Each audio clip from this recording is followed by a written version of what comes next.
ورحمة الله وبركاته. أهلا وسهلا بكم في مطبخ ست البيت. النهاردة هنعمل طريقة الفطير المشلتت. معايا هنا كيلو دقيق ونخلاه، ومعايا لتر مية، ومعايا هنا كوباية هحط فيها معلقة سكر،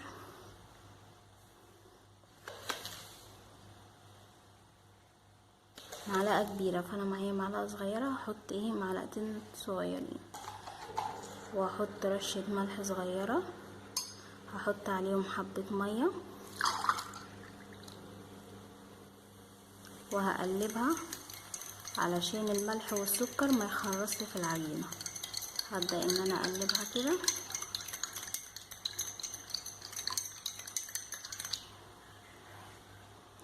هبدأ بقى ان انا احطها على العجينة،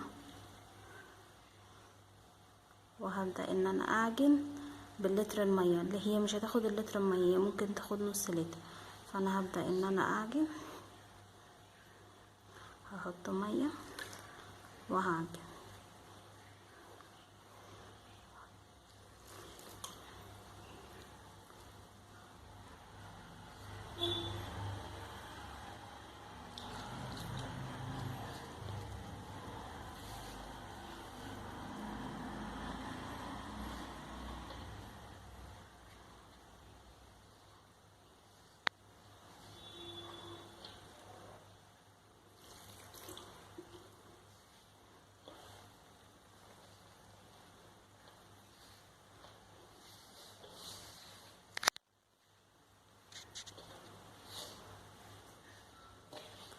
هبدأ بقى ان انا كده الم العجينة،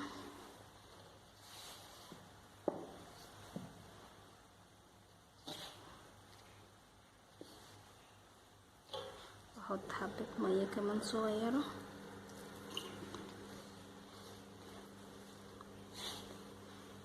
بس هي كده مش هتحتاج مية تاني. هبدأ بقى ان انا الم فيها. هي بصوا يا دوبك اللتر بقى منه حبة صغيرين، فانا هبدأ ان انا اعجن فيها وهلمها. انا لسه بعجن فيها. هبدأ بقى ان انا اعجن فيها كتير قد 5 دقايق كده لحد لما العجينة دي تنعم معايا، وهبدأ ان انا اعملها قراص على قد الفطيرة. انا كده هبدأ ان انا اعجن فيها كتير، هعجنها ولحد دلوقتي يا حبايبي بعد ما قعدت اعجن فيها كتير خليت القراص على قد الفطيرة. اهي دلوقتي ناعمة معايا خالص، اهي ناعمة خالص، هتبقى سهلة معايا في الفرد لما يجي افردها. وهوريكم دلوقتي بعد ربع ساعة كده و10 دقايق لحد ما ترتاح شوية عشان لما اجي افردها ما تقطعش معايا، وهوريكم ان هي هتورق مني ازاي لما اجي افردها. ان انا افرد العجينة معايا صينية ستانلس كبيرة حاطة فيها حبة سمنة، واحط كمان معايا هنا مسيحة سمنة، وهبدأ ان انا افرد العجينة.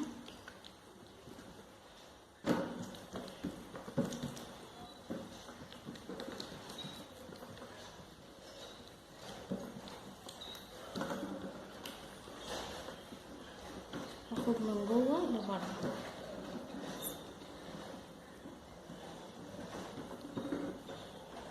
من جوه لبره كده، والف الصينية وانا بعمل عشان تفرد معايا.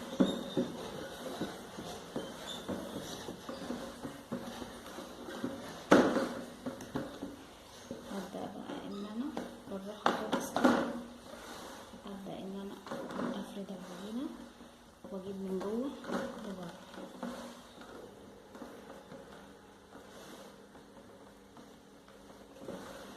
وما شدش بجامد عشان ما تقطعش معايا، بالراحة كده خالص، وابدأ ان انا افرد.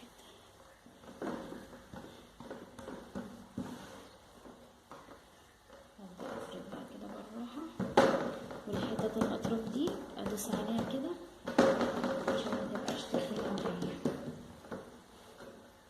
هبدأ ان انا افرد.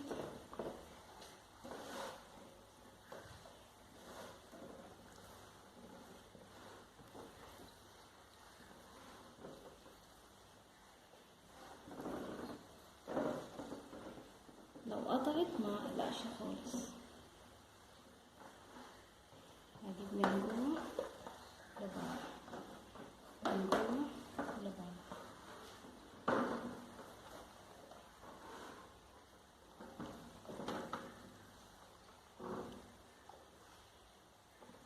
ما اقلقش خالص لو هي قطعت معايا. هبدأ ان انا اجيب من جوه لبره كده،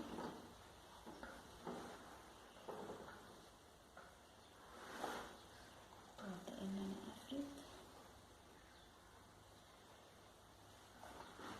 هبدأ بقى ان انا احط السمنة بالراحة كده خالص. هبدأ ان انا احط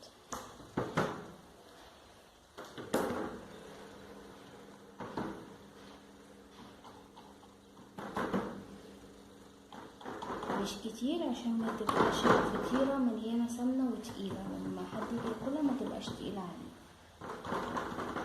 اهو كده حطيت حبة سمنة. هبدأ ان انا بقى افردها.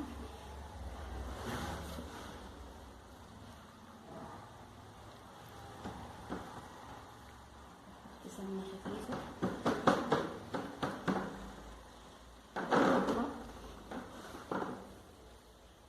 واحط برضه سمنة خفيفة، واطبق، واحط سمنة خفيفة خالص. هجيب دي كده واطبق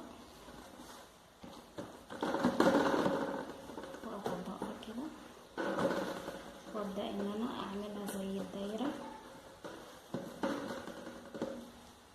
وهجيب صينية احط فيها حبة زيت كده صغير، سمنة صغيرين، وابدأ ان انا احطها فيها واسيبها بقى ترتاح. وبعد يقوم مثلا نص ساعة كده هبدأ ان انا افردها في الصينية وادخلها الفرن. دلوقتي يا حبايبي انا هحط الفطيرة بعد ما فردتها في الصينية وارتاحت، فردتها هحطها دلوقتي في الفرن. انا شايلة الصاجة اللي هنا علشان عندي الفرن ضعيف، فلما شلتها لقيته بقى حامي شوية، وهحط دي في النص وهسيبها واقفل عليها واسيبها لحد ما تحمر. لسه مطلعاها من الفرن، فاحط على وشها زبدة عشان تفضل طرية. ودلوقتي هطلعها من الصينية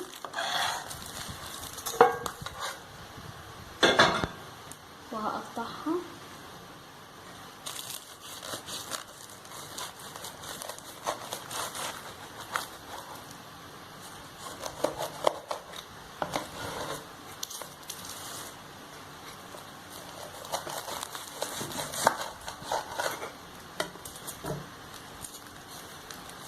وادي الفطيرة من جوه مورقة